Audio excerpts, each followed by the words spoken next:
Hello and welcome to this first episode of the Global Growth Strategist podcast. My name is Simon Haigh and I'm delighted to be joined by my co-host, Henry Wang. Henry, how are you? Hi, Simon. Nice to be joined with you again. Good to see you. Good to see you. Yeah. And thanks, Simon. Overcoming COVID has really incurred unprecedented human and economic costs globally. Unlike prior economic events, this global pandemic is really causing serious economic problems and also supply chain failures. Experts had warned that this isn't just a temporary hiccup, but a serious wake-up call for something more serious. There are many countries pushing for fast recovery and return to business as normal. However, there are also strong drive from many global leaders with longer-term views to build back better with sustainable improvements. A good example is the recent call by the United Nations World Economic Forum and the G20 and B20 on building back better post-COVID with international collaborations. Thanks, Henry. Yes, geopolitically, this crisis has, from a medical research perspective at least, underlined the huge value of global collaboration. I would say we're witnessing the development and adaptation of life-saving technologies and massive research into treatments probably not seen before, certainly not least since the AIDS crisis of the 1980s. Massive sharing of scientific journals, genome sequencing data, clinical trials, bringing together thousands of scientists, medics, companies, and researchers globally. To facilitate greater international collaboration and understanding, Henry and I are conducting a series of global podcasts with distinguished international thought leaders from both the East and the West. And these thought leaders will be discussing key topics including healthcare, youth, innovation, climate change, media, leadership, and more. And we hope that these open exchanges of views with international thought leaders from both the West and the East should help foster greater international understanding and cooperation. We're delighted that all episodes will be featured on all leading podcast channels, YouTube, social media, and more. That's very exciting. Thanks, Simon. First up, I really like to introduce an outstanding youth leader, Wilson Yu from Hong Kong. Wilson is a senior IT project manager and a much admired, respected youth leader in China through his work in many charity areas and also with Toastmasters. Welcome, Wilson. Hello. Thank you, Simon and Henry. So once again, thanks, Henry, for inviting. And I believe this session is really meaningful for all the audience as well. So I'm so glad to be here. So just have a quick review of myself. So now I'm working as an IT manager in charge for Hong Kong listed company, as mentioned by Simon as well. So I was quite lucky to get the top 10 outstanding youth in China. So basically, I was really lucky because 10 years ago, I had a service project to promote anti-drug. And then by that time, my team was very passionate. We decided card game and also have decided a brand new anti-drug haunted house in shopping malls. And then we finally brought this project into China. In Shenzhen, there was a rainbow social worker. So they love our idea very much. And then they continue to implement the idea. And then this social service finally lasts for over 10 years and they reach a lot of youth as well. So I believe it was all about love. And it's also about if you're doing something meaningful, then the others will help you as well. Apart from that, I'm also helping the government as a volunteer. In 2016, I also founded my own Youth Guardian Foundation. I hope that I can do more and serve more youth, and then we can cultivate more young leaders as well.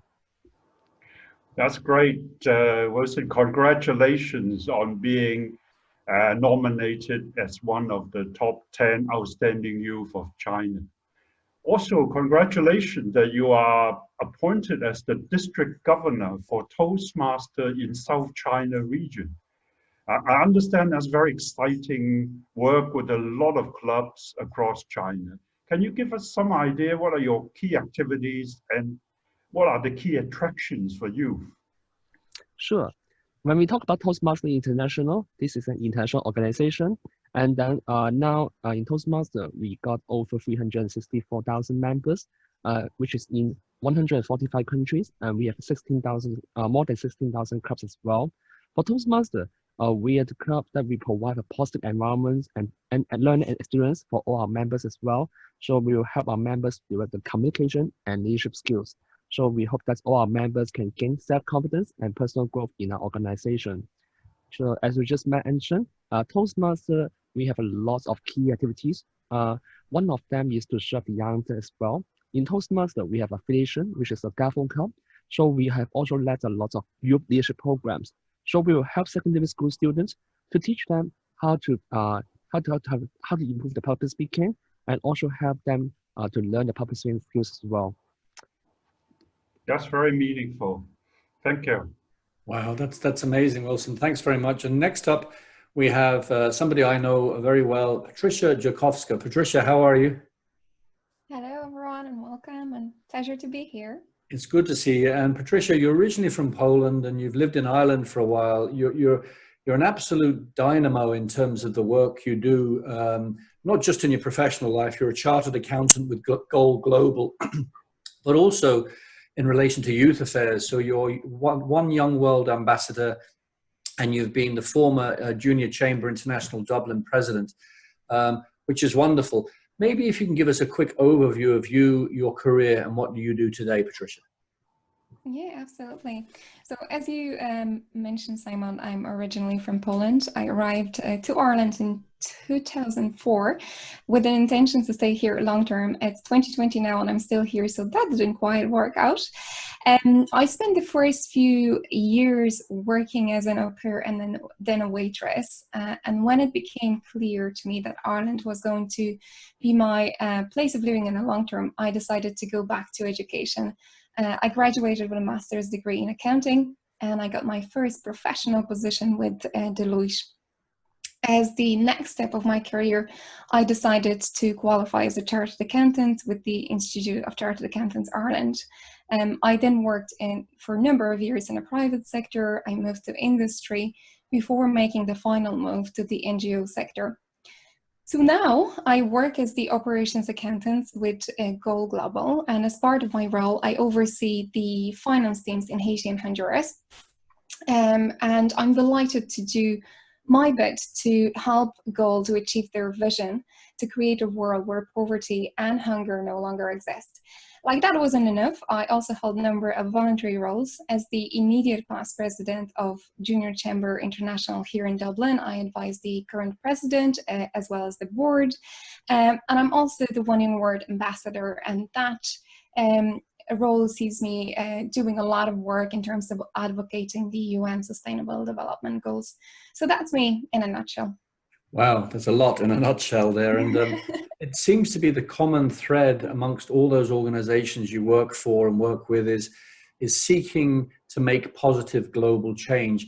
What draws you personally to make positive global change? Yeah, absolutely. I think it is a really important part of my life, striving to make a positive global change, both in my professional career as well as in my personal life. So what draws me to it? It is really the vision of a better and equal world for all. Just imagine living in a world where poverty no longer exists, where our planet is protected, and where all people enjoy peace and prosperity. I find that very motivating indeed, and that's the kind of vision that I'm working towards.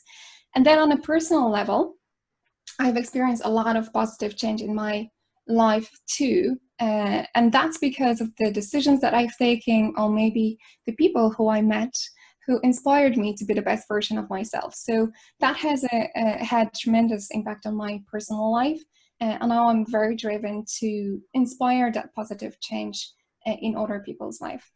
That's wonderful, Patricia. And you definitely do, you do amazing work in transferring what you've picked up and you've built and you've learned from others to project that to others. So that's wonderful. Thank you. Thank you so much, Simon. Yeah, I agree with Simon. I think that's wonderful vision, Patricia. Now, Wilson, how do you see the youth globally seizing the initiative for change through international collaboration? Because that's very important for global recovery post-COVID. Yes, Henry, I totally think that's very important. Change is the only constant in life, according to Heraclitus, a Greek philosopher. COVID-19 actually created social distancing. However, at the same time, I believe it also removes all the border as well. Just like in Toastmasters, we have organized a lot of joint meetings with other countries. So now everything and everyone just got online. On the other hand, we can have a better global linkage as well. Just like in Toastmasters, one thing we're quite proud of is our education system. So in Toastmaster, we will learn from starting from the first speech, and then later you can like get a CC. And now we change to a brand new system in pathways. So you also got some titles on different levels. If you finish all the projects and you also finish the leadership role as well, you got a distinguished Toastmaster DTM. So we finally find that the global language is very important as well, especially when we get everyone online, everything online as well. So when we talk with the others, we must have one common language. And Toastmaster or international organization, the Toastmaster, it can provide a language like us. Besides, I have an interesting story to share with all of you as well. Long time ago, I visited Germany. So by that time, I just don't know any friends in Germany. So when I just go there, I just lock the door and then send email to a club in Germany, which is a Toastmaster club. I said, hey, I'm Wilson from Hong Kong. May I visit the club? They just say yes. After the meeting, they just brought me to the restaurant nearby. I taste the best the other best pork runkel. That's the other best meal in my whole life, and also I still remember the black beer as well. That's what definitely one of the best foods I have. So I believe that now join different international organization, it can help us to widen our horizon and meet more new friends from global as well. Well, that's a wonderful story, Wilson. I think I'm glad also. I think this is really, I have similar experience with Rotary and with other international organizations globally. I'm also really glad that we both like pork knuckle and dark German beer, which is Yeah. look forward to trying that. Now, I know that you are also collaborating with other international organizations like Rotary and others. So what are your 2 to 3 top priorities, Wilson, for youth-led changes going forward? And what are the reasons for these? And what do you hope to achieve? Yes, thank you, Simon. Thank you, Henry.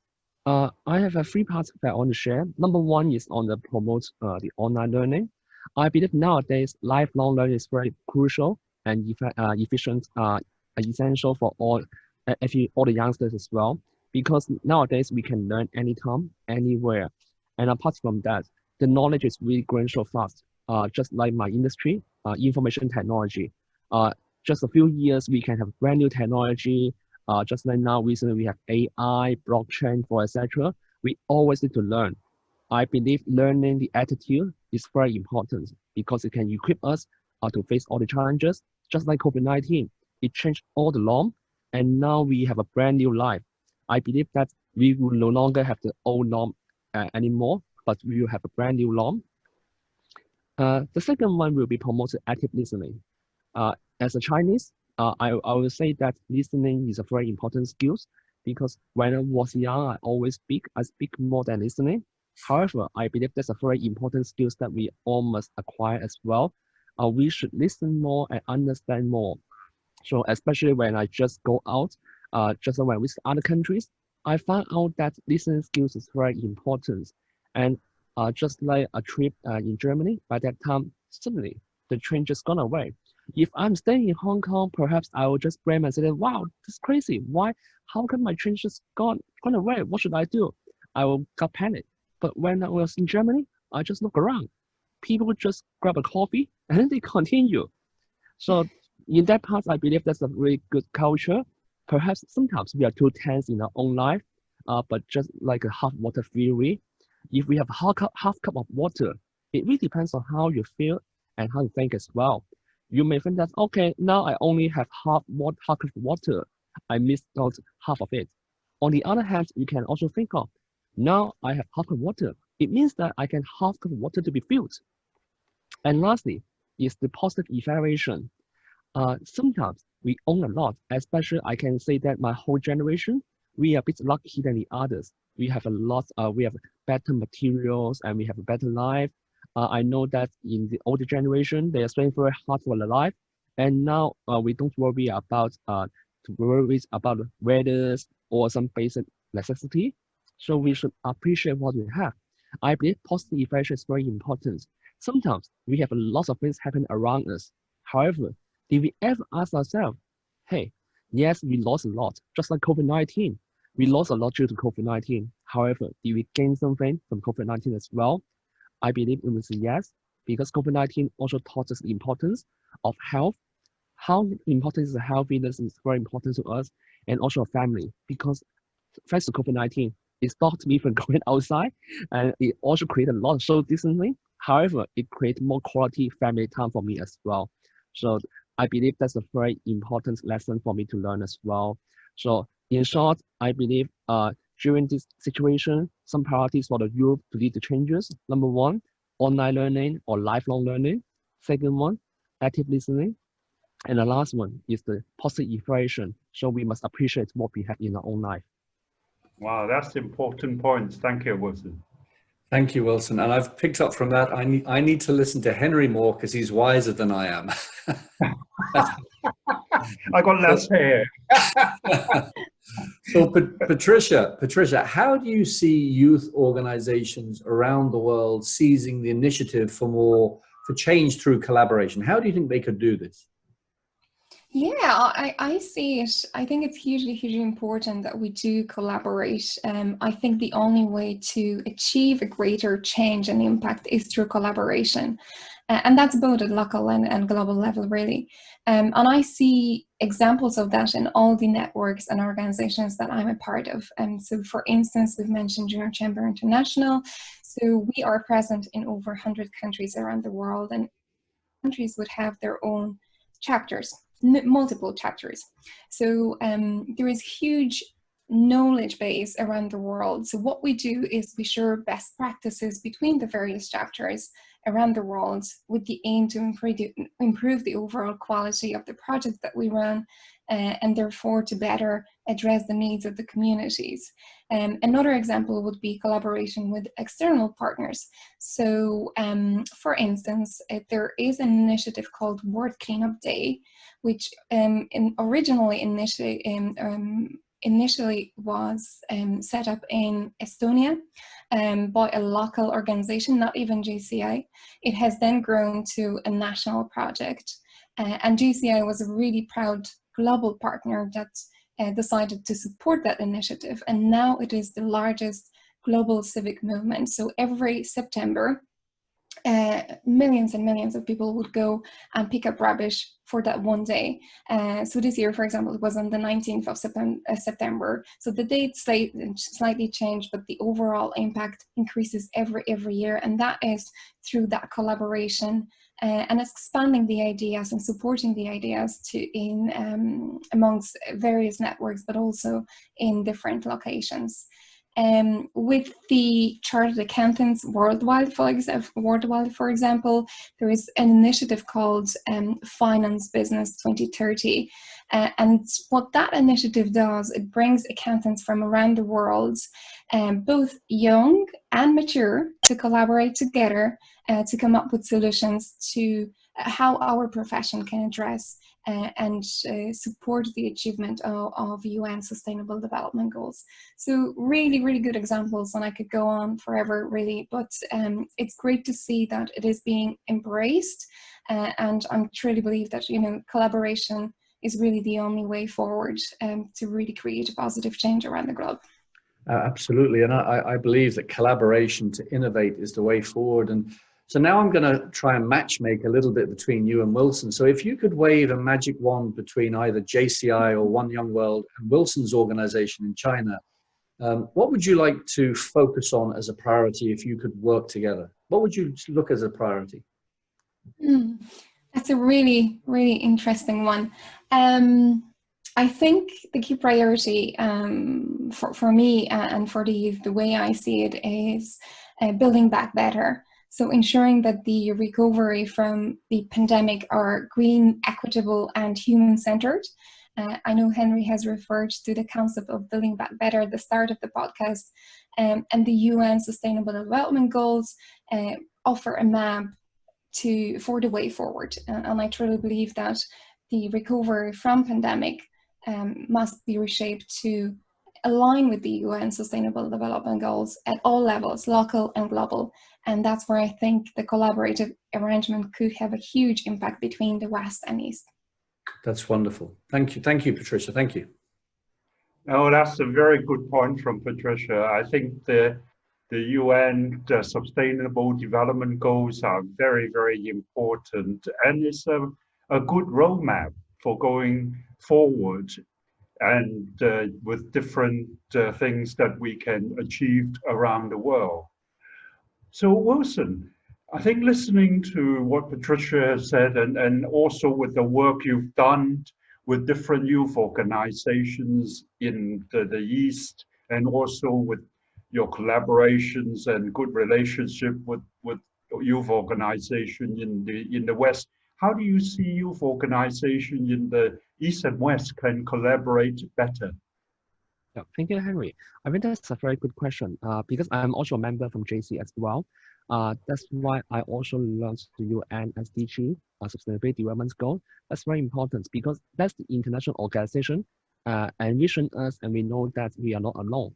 So when I say for most of the organizations in this, the culture is that, for example, I'm also the kind of leader in road safety patrol, in fire safety ambassador as well. We organize a lot of wonderful educational events to teach about our youngsters about the road safety or fire safety. So we always focus on the local, always focus on what we can do for our own society or own community. However, that's the international organization taught me about, especially those from West as well. They focus more on globalization, like they will have more global view.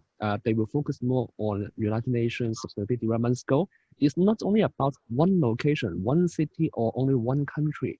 I totally agree with what Patricia mentioned as well. It's all about the green, the peace as well. I believe that's very important for all of us as well. If you ask me, I definitely believe that's the educational part. We can collaborate and then we can do more. So for example, in East, most of the organizations in East, we focus more on the localization and also the local needs. However, if we can learn some more from the Western organization and promote more on the globalization as well, perhaps we can also have our knowledge to be shared with other countries as well, and we can work hand in hand. I believe nowadays, after COVID-19, it's not only about you or me, this city or that country only. However, it's about the whole world. So if we have some issues, it's not we are not alone. So the other countries, we are facing the same as well. We are facing the same COVID-19. We have the same social distancing. We have the issues as well. So that's why we must build our own compassionate, passionate, and also compassionate with the others as well. And we also know the importance of what we are doing.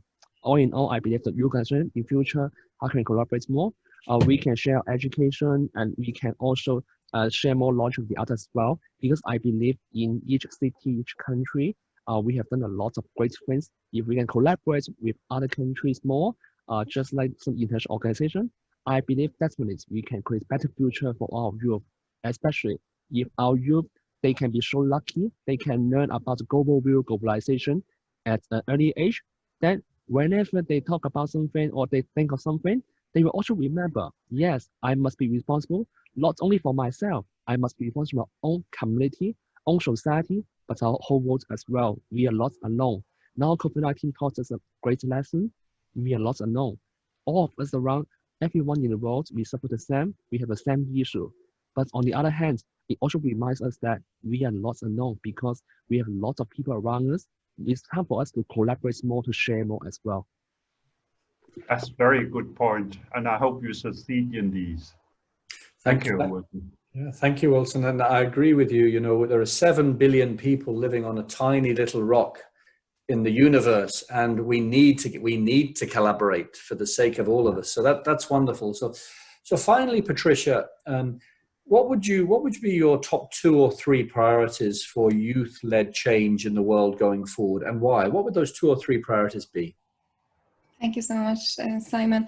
I need to say I really enjoyed listening to Wilson's priorities, and I've taken a lot from it.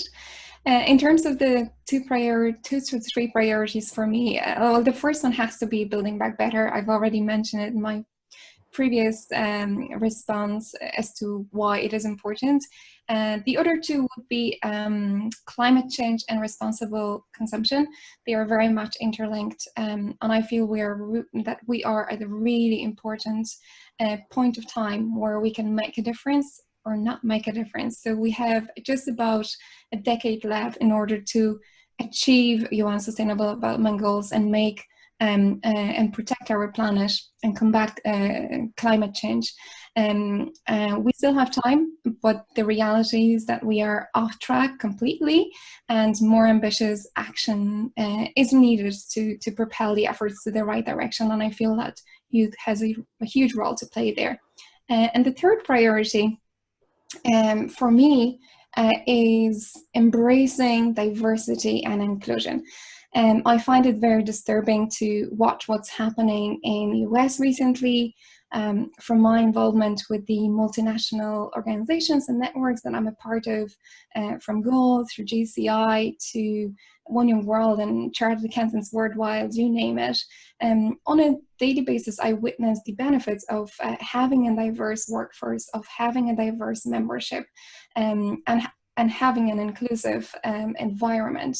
We all are different, no doubt. We all are unique, and we all have something to offer and a value to be added, regardless of our race, gender, religion, and so on. So when we all come together to work on a task or a project, something amazing happens. And from my own experience, I feel that the results and the outcomes of us working together are much better in terms of quality, consideration, but also impact. And it has even been proven that a more diverse workforce also leads to a more profitable company. So that it also makes sense from a financial point of view. And of course, accountants love that. Thanks, Patricia. Yeah, I think balance is the key, and I think, you know, the more that the East and the West can work together to balance some of these scenarios, the better. So that's wonderful. Thank you very much. Yeah, no, I certainly agreed. I think very good points made by both Wilson and Patricia. And I certainly agree that climate change is a very important thing, that we can collaborate between East and West globally, between different rich and poor countries, because this is something that will affect us all. And I've written about these in my last 2 books and will write more in my new book. But I really like to thank both Wilson and Patricia for the very insightful comments that you've given us. And it is great to see, you know, both youth leaders with such mature global views, and I hope you will be successful. And if there's anything Simon and I can do to support you, please don't hesitate to ask us. We hope also the viewer and the listener have enjoyed this as much as we have. You're right, Henry, and I found this a wonderful conversation, and you're both, the title of the series, The Global Growth Strategists, and I have every confidence in the future if you are 2 of those global growth strategist leaders. So it was wonderful, and I hope that as many people as possible can watch this recording and also listen to it on YouTube and various other channels as well in China and around the world. And we hope everybody look out for further posts. So thank you both very much. It was great. It was wonderful to meet you, Wilson, and again, Patricia. Thank you. Thank you so much for having us. Thank you. Bye-bye. Thank you. Thank you. Bye-bye. Bye.